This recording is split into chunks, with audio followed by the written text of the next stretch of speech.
यहाँ पर भी मैं माहेश्वरी महिला मंडल को और माहेश्वरी महासभा को धन्यवाद दूंगा, जिन्होंने बस लगवा रखी है भक्तों को यहाँ तक लाने और ले जाने के लिए निःशुल्क। उनको बहुत बहुत धन्यवाद, बहुत बहुत साधुवाद।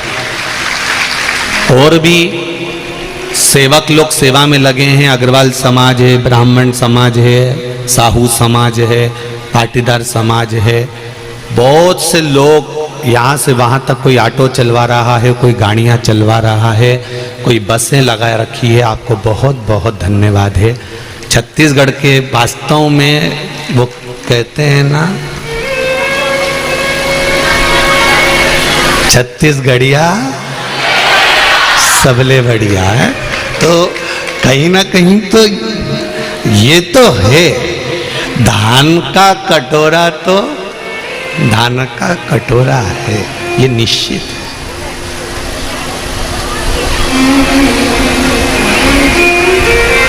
धन कितना है ये मतलब नहीं है।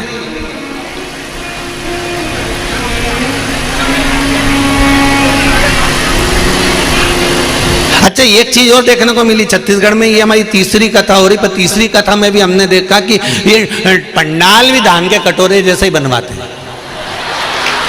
हमने ये चीज तो देखी है यहाँ पर, मतलब वो पंडाल ऐसा तो मिला ही नहीं। जब भी मिला नहीं तो गोल ही मिला। तो हमने आशीष से कहा, आशीष बोला गुरुजी पंडाल लग गया। तो हमने तो देखा ही नहीं था, हमने तो आशीष से कह दिया था गोल लगा होगा, पक्का है।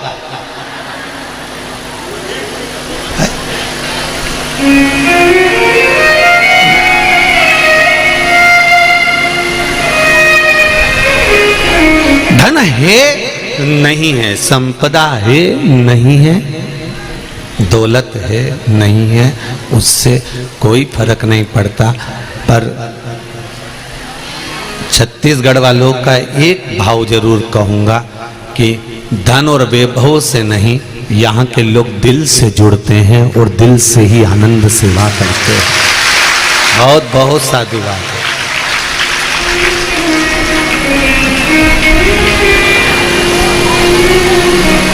अब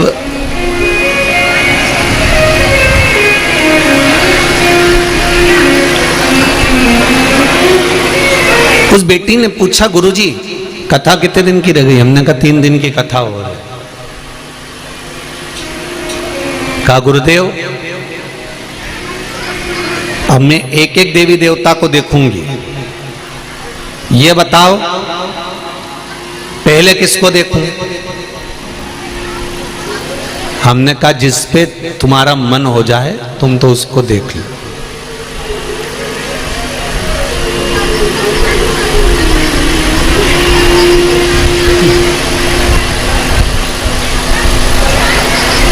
आप मानोगे नहीं, 3 दिन की कथा भी पूरी नहीं हुई और वो दूसरे दिन कथा में सबसे आगे आकर बैठी हुई थी।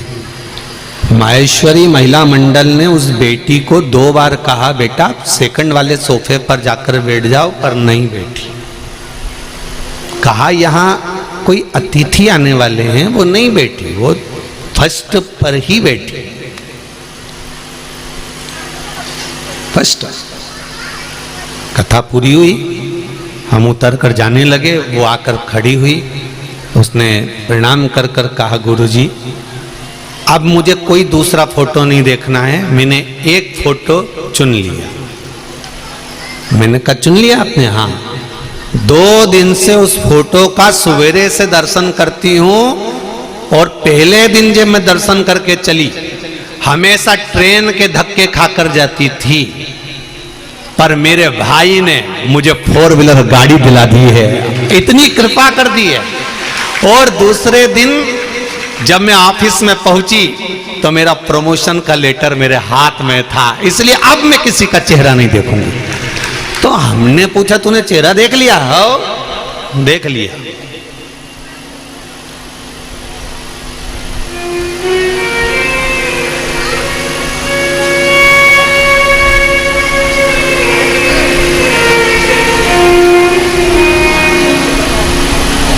हमने पूछा किसका देखा?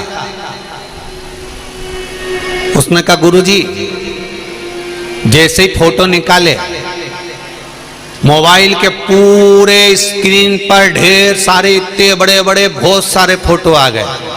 मैंने भी सोच लिया सबको देख लो, इसलिए जितने फोटो थे सबका दर्शन करा। राम भी थे, कृष्ण भी थे, शिव भी थे, दत्त भी थे, देवी भी थी, सब थे।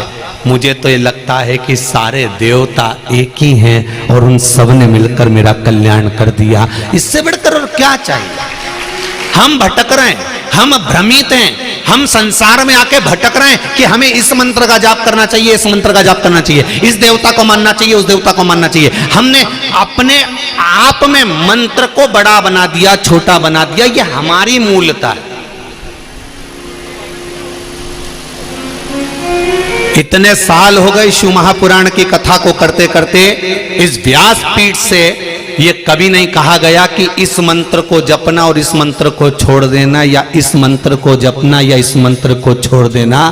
प्रत्येक कथा में एक ही बात कहा जाती है, चाहे राम बोलो, चाहे कृष्ण बोलो, चाहे 2.5 अक्षर का बोलो, चाहे 2 अक्षर का बोलो, चाहे पंचाक्षर बोलो, चाहे षडाक्षर बोलो, चाहे द्वादश अक्षर का बोलो, चाहे श्री शिवाय नमस्तुभ्यम बोलो, चाहे दत्त बोलो, चाहे देवी बोलो, तुम्हारा मन पड़े उसको जपो, पर मंत्र जपो जरूर। इस व्यासपीठ से एक बात हम बार बार कहते हैं, मंत्र का जाप करना। मंत्र कोई छोटा नहीं होता ना बड़ा होता, कोई बड़प्पन का कि ये बड़ा हो गया ये छोटा। आप दिल से जिसको भज रहे हो वो बड़ा है।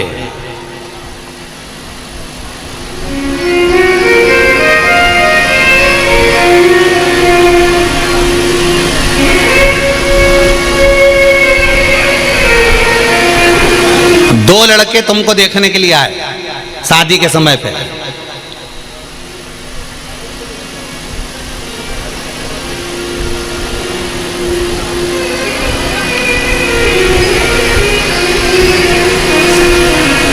भेरूलाल और नाथूलाल,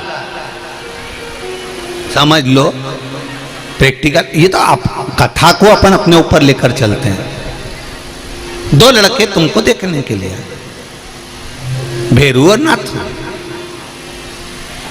अब देखने दोनों आए, बातचीत दोनों से हुई, होटल में बैठकर बात भी करी, खाना भी दोनों के साथ खाया, घूम के भी आए, शादी एक से हुई। तो तुम पाँव एक का पढ़ोगे कि 2 का पढ़ोगे? अरे बोलती तो जाओ, एक का ही ना। बहुत अच्छे से समझ लेना। तुम हलवा बना रही थी,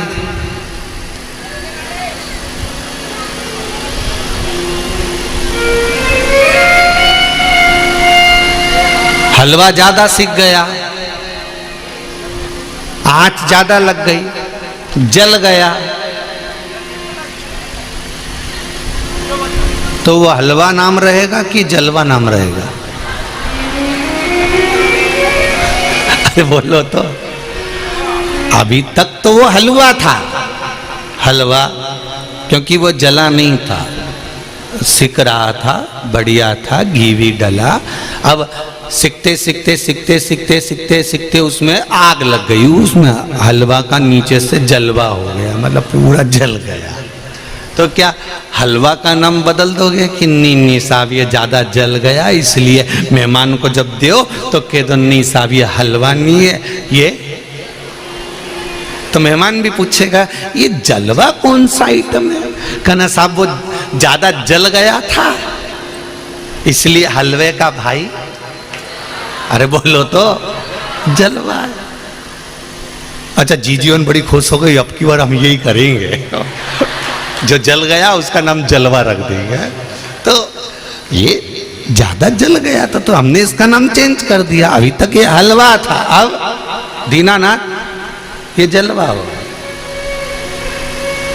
अभी तक ये हलवा था, अब ये जलवा हो गया। तो उसको स्वीकार नहीं, हलवा का हलवा ही रहेगा, वो कितना भी जल जाए, कितना भी उसमें आग लग जाए, चाहे कितना भी उसमें ताती पड़ जाए, पर वो हलवा का हलवा ही रहेगा।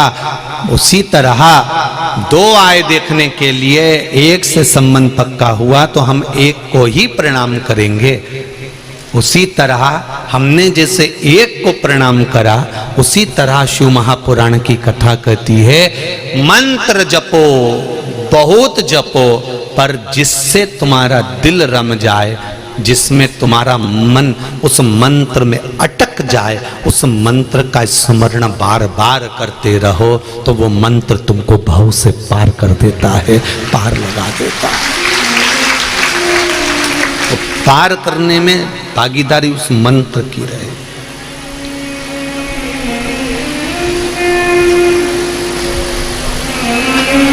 कभी भगवान ने नहीं कहा मुझे ये सामान देना। भगवान एक बात जरूर कहता है, तेरे चलते समय में, तेरे चलते हुए व्यापार में, तेरे चलते हुए समय में, तेरे चलते हुए जीवन में से थोड़ा सा जो मिल जाए वो करते चलो।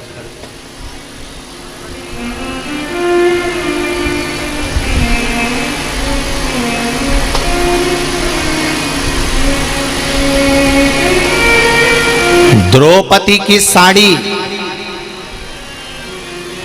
दुशासन ने पकड़ी, परिवार वाले पास में बैठे थे, कोई बचाने आया? अरे जम के तो बोलो छत्तीसगढ़ के। नहीं, द्रौपदी की साड़ी दुशासन ने पकड़ी, सारे रिश्तेदार देखते रहे, कोई बचाने नहीं आया। भीम बचा सका? नहीं। साड़ी दुशासन ने पकड़ी, कोई नहीं बचा पाया। नाड़ी डॉक्टर ने पकड़ी, कोई नहीं बचा पाया।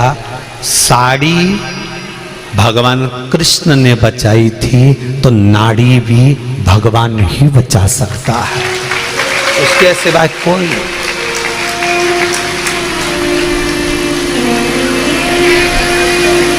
साड़ी के समय पर भी पूरा परिवार था।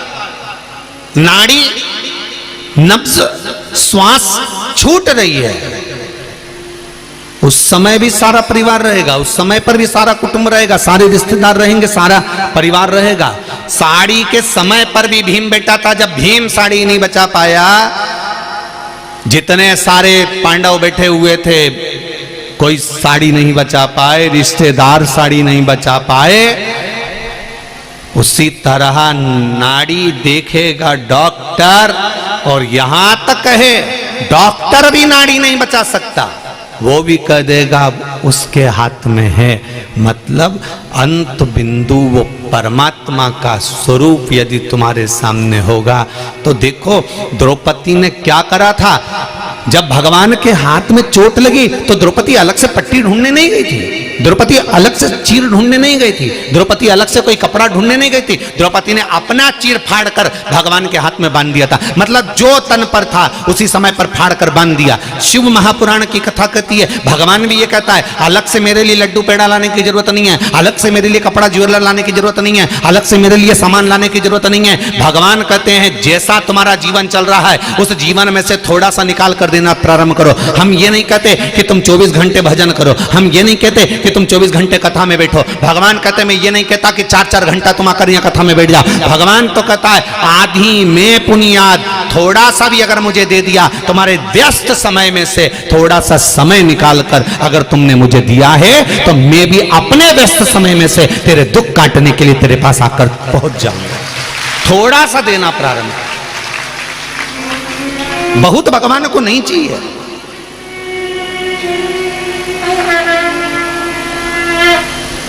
भगवान को बहुता में नहीं चाहिए, भगवान को तो थोड़ा चाहिए, और उस थोड़े में भगवान को आनंद का अनुभव हो जाएगा। थोड़ा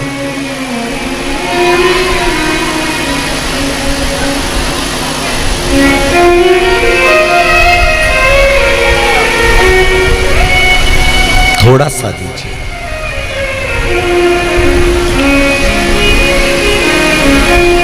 देखिए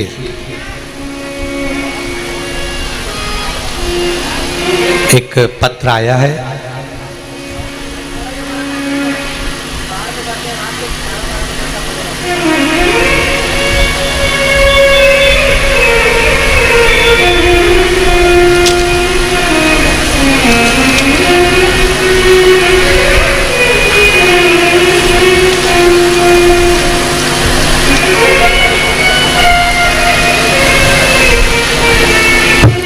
ऐसा पत्र जीवन में पहली बार आया है।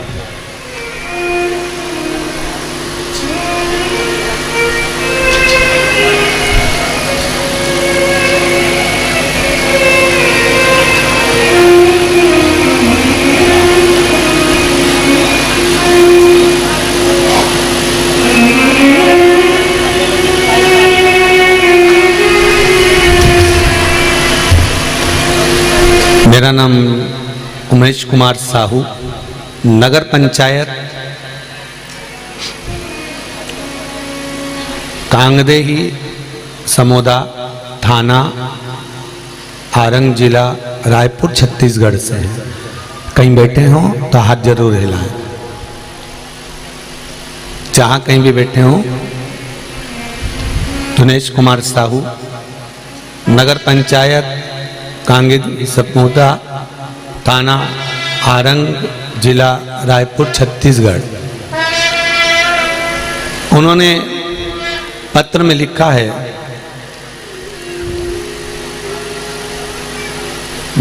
मेरी उम्र 20 वर्ष है। मैं नगर पंचायत कांगदेही समोदा आरंग जिला रायपुर छत्तीसगढ़ का रहने वाला हूँ।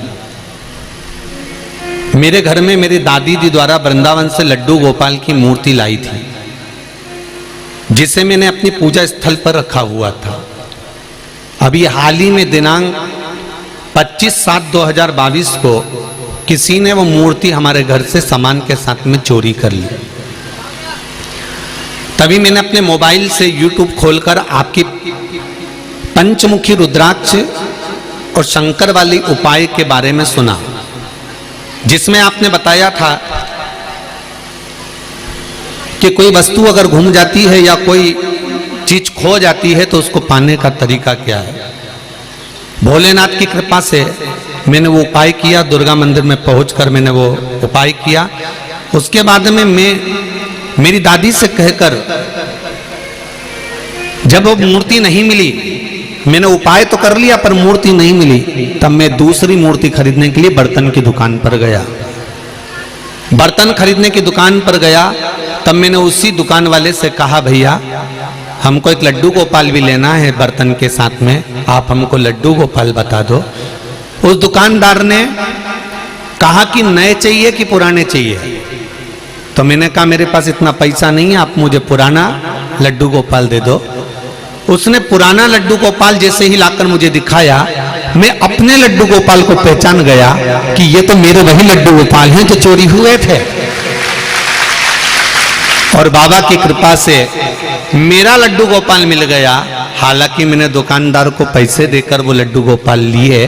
बाबा की कृपा से 18 दिन के अंदर मैंने जो उपाय करा था, उस उपाय से मेरा लड्डू गोपाल मुझे वापस मिल ही गया। ये शिव कृपा। अब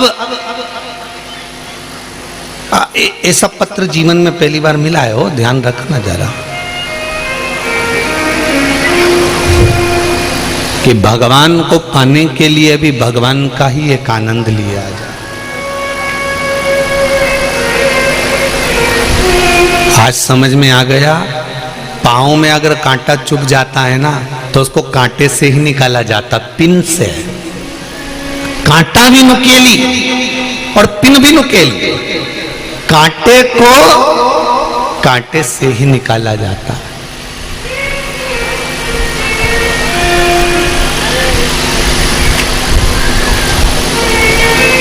भगवान को पाने के लिए केवल हृदय निर्मल मन सो मोहि पावा, मोहि छल छिद्र कपट ना भावा। भगवान को पाने के लिए आपका निर्मल मन, निर्मल स्वभाव, निर्मल बुद्धि, निर्मल चित्त, निर्मल मन चाहिए।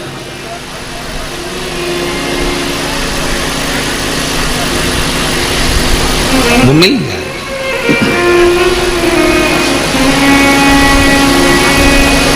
उसको पाया जा सकता है।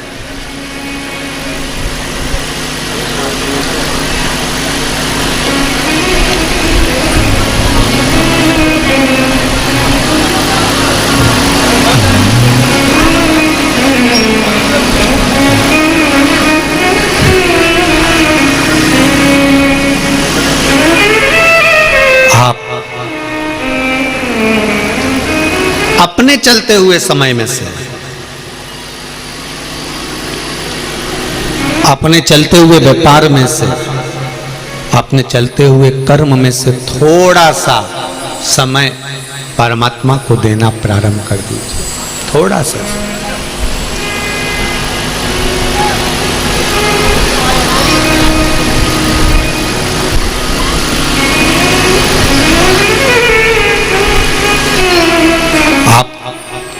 थोड़ा सा समय देना प्रारंभ करेंगे, वो परमात्मा भी आपको कुछ न कुछ देना प्रारंभ कर देगा।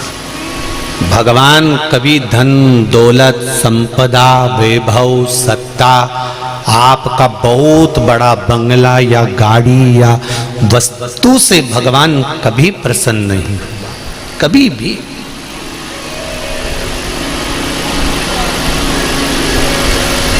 उसकी प्रसन्नता केवल आपका निर्मल मन है, निर्मल। एक बार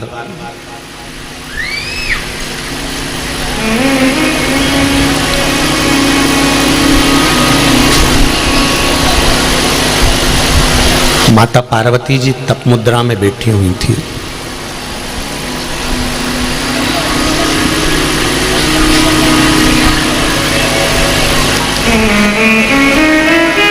और तप में लीन थी मां।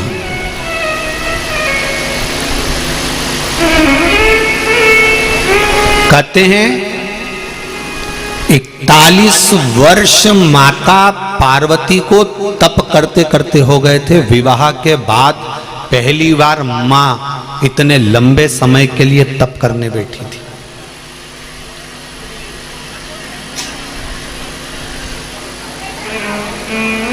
जरा समझ लेना बहनों, ध्यान रखिएगा थोड़ा सा। शादी के पहले आप व्रत कर लोगी, बहुत अच्छे से कर लोगी। शादी के पहले संकट सोमवार कर लोगी, बहुत अच्छे से कर लोगी। शादी के पहले सोमवार कर लोगी, बहुत अच्छे से कर लोगी।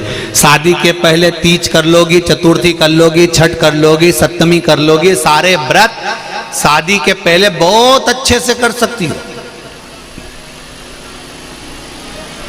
पर शादी के बाद जो आप व्रत करते हो ना, इस व्रत को करने के लिए शरीर, परिवार, कुटुंब, कबीला, मन, चित्त और वृत्ति, ये थोड़ी बलवान बनाना पड़ती है।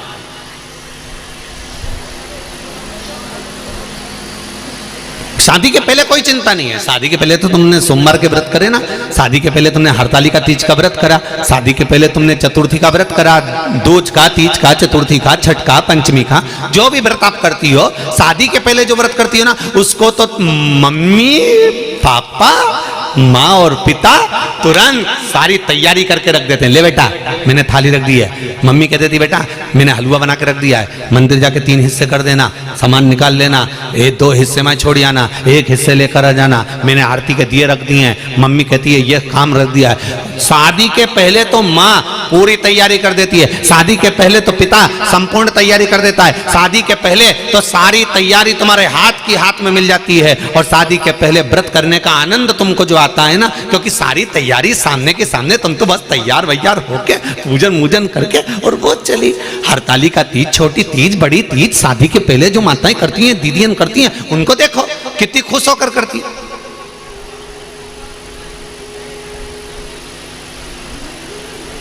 पर वही व्रत शादी के बाद जब करा जाता है, इधर से बच्चे, इधर से पति, सास ससुर, देवर जेठ, काका सास, काका ससुर, सासू, बुआ सास, सारे रिश्तेदार, कुटुंब, कबीले, सबको साधना है, भोजन भी तैयार करना है, पूजन की थाली भी लगाना है, पूजन करने भी बैठना है, बच्चों का स्कूल से आने का समय भी हो गया, भेजने का समय भी हो गया, टिफिन भी बनाना है, काम भी सारा करना है, और उस बीच में भगवान का भजन भी करना है।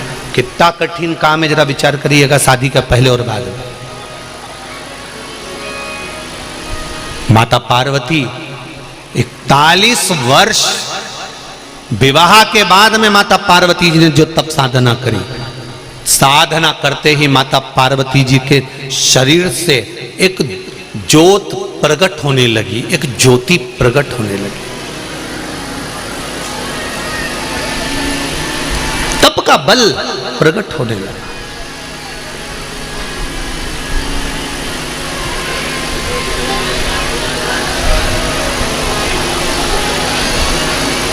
एक प्रश्न आपके और हमारे मन में आता है, गुरुजी, जो हम ये मंदिर में ज्योत लगाते हैं, मंदिर में ज्योति लगाते हैं, मंदिर में दिया लगाते हैं, या यज्ञ कुंड में जो अग्नि होती है, या जो ज्योत हम प्रकट करते हैं, चाहे माता रानी की करें या श्याम बाबा की करें या राम जी की करें या कृष्ण जी की करें या हम रुणिचा की करें या हम किसी भी देवी देवता की करें, ये ज्योत जो खड़ी करती है, ये ज्योत है कौन? ये ज्योति है कौन? इस ज्योति का प्रतिबिंब कहां से? इस ज्योति की प्रागट्यता कहां से? ये ज्योति किसकी लड़की है? ये ज्योति किसकी पुत्री है? क्यों माता रानी के अनुष्ठान में, क्यों शंकर जी की पूजन में, राम जी की पूजन में, कृष्ण की पूजन में, भगवान के 33 कोटि देवी देवताओं की पूजन में ज्योति की महत्वता क्यों होती है? दीप की महत्वता क्यों होती है? दिया क्यों लगाना चाहिए? अगर दिया नहीं लगाओगे तो अगरबत्ती लगाना पड़ेगा, अगरबत्ती नहीं लगाओगे तो यज्ञ करना पड़ेगा, यज्ञ नहीं करोगे तो धूप बत्ती लगाना पड़ेगी। पर अग्नि उस जगह पर प्रकट ज्योति का स्वरूप कहां से आया? ये ज्योति कहां से प्रकट हुई? ये ज्योति की मूलता कहां?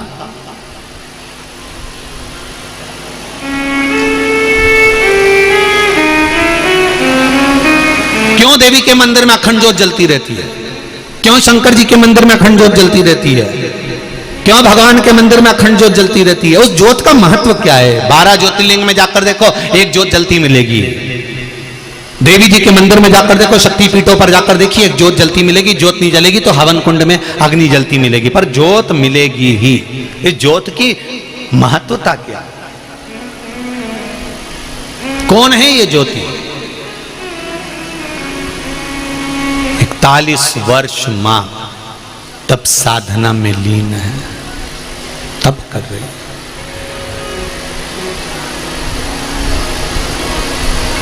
ध्यान में मग्न। उठे भोले तेरी मोहब्बत का दरिया, उठे भोले तेरी मोहब्बत का दरिया, मेरा डूब जाने को जी चाहता, जाने को जी चाहता है, मेरा डूब जाने को जी चाहता है, मेरा डूब जाने को जी चाहता है, तेरा दर्श पाने को जी चाहता है, तेरा दर्श पाने को जी चाहता है, तेरा दर्श पाने को जी चाहता है, तेरा दर्श पाने को जी चाहता है, तेरा दर्श पाने को जी चाहता है, तेरा दर्श पाने को जी चाहता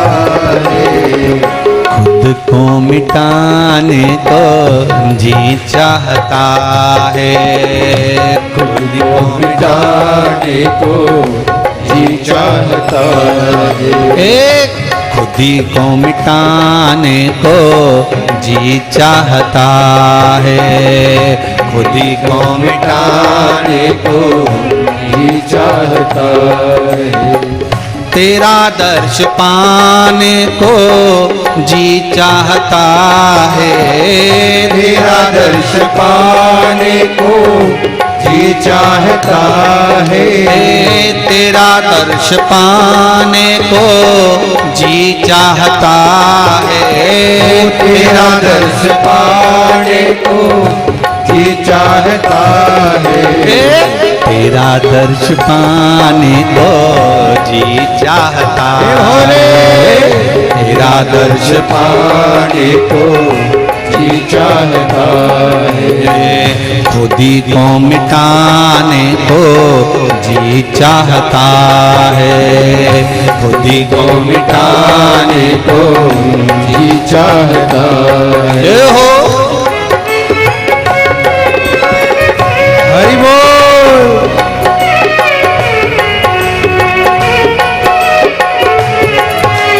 भोले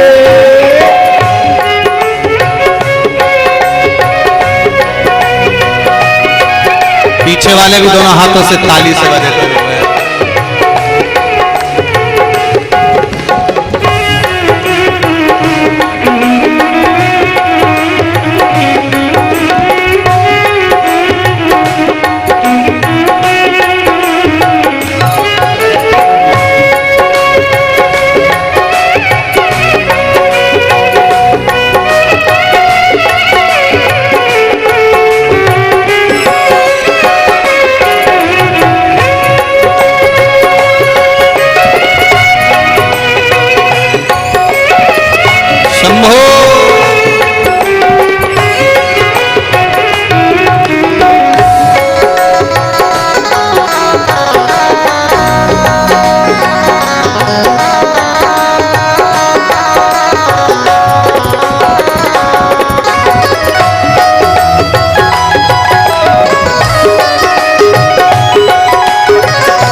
पिला दो हमें भोले मस्ती के प्याले पिला दो हमें भोले मस्ती के प्याले।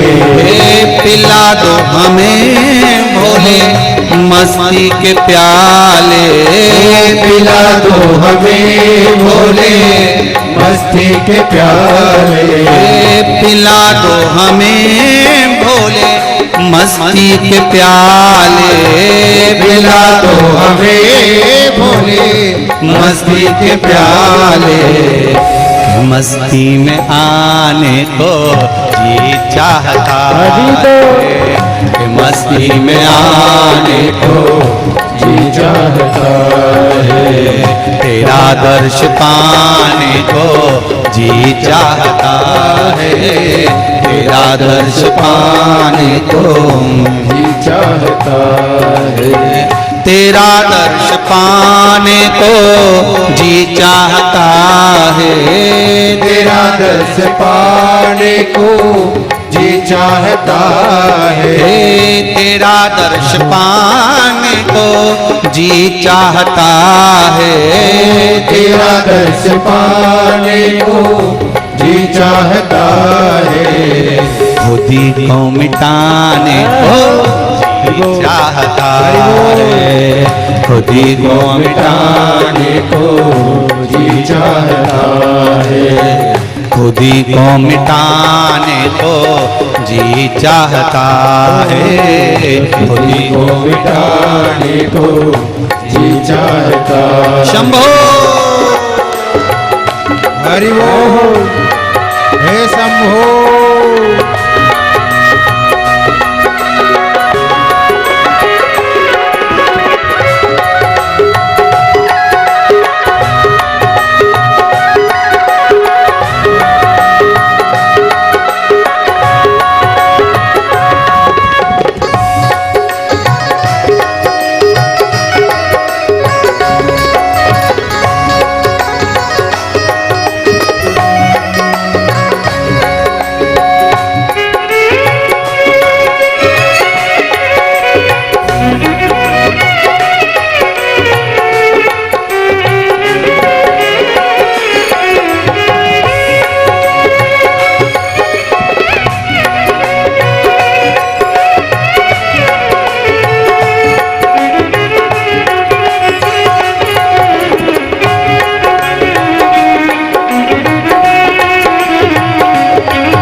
उठे बोल तेरी मोहब्बत का दरिया, उठे बोल तेरी मोहब्बत का दरिया, उठे बोल तेरी मोहब्बत का दरिया, उठे बोल तेरी मोहब्बत का दरिया, उठे बोल तेरी मोहब्बत का दरिया, उठे बोल तेरी मोहब्बत का दरिया।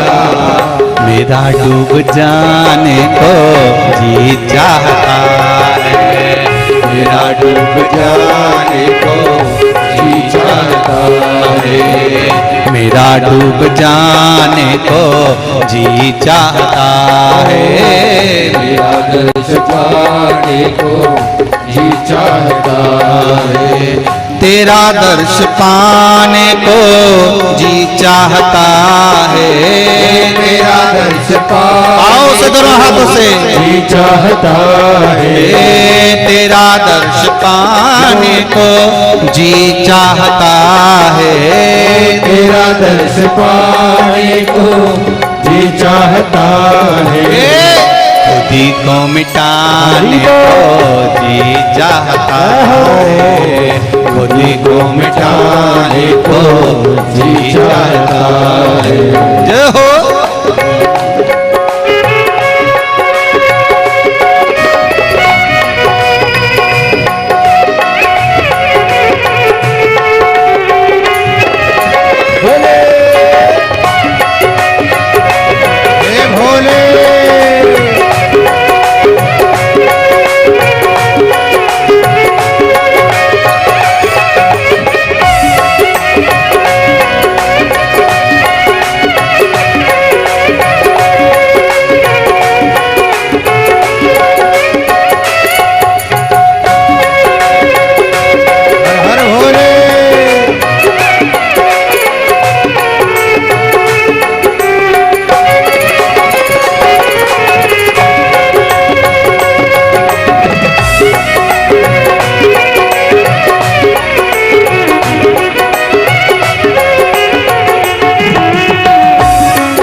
दुनिया है मेरे भोले नजरों का धोखा, दुनिया है मेरे नजरों का धोखा, दुनिया है मेरे भोले नजर